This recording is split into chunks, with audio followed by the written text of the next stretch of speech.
Late night scare. Back when I first moved to this state, I did some couch surfing before finding a roommate. We eventually rented an old apartment in a quiet part of the big city. By old, I mean radiator heating, outdated wiring that couldn't handle multiple appliances, and plenty of quirks.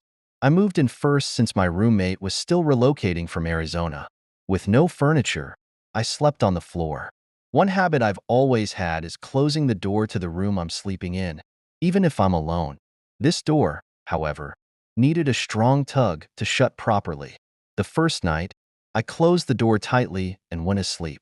When I woke up, it was wide open. I thought it was odd since I knew I had pulled it shut, but I brushed it off. The next night, it happened again. Over time, the apartment began to feel off.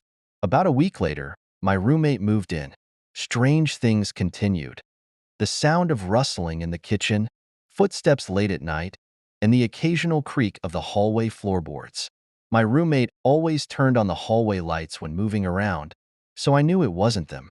These occurrences were unsettling but never escalated. Fast forward a year, and a friend from Colorado came to visit for a week. One night, we decided to turn in early since we had plans to explore downtown the next morning. They slept on the pull-out couch in the living room, and I went to my bedroom, firmly shutting the door as usual. I fell asleep quickly, but woke an hour later to the creaking sound of my door handle jiggling. I opened my eyes just in time to see the door slowly swing open. Thinking I hadn't closed it properly, I got up, pulled it shut again, and climbed back into bed, pulling the hood of my hoodie over my head to stay warm. Minutes later, I felt something grab the hood and yank it back forcefully, as if trying to pull me along.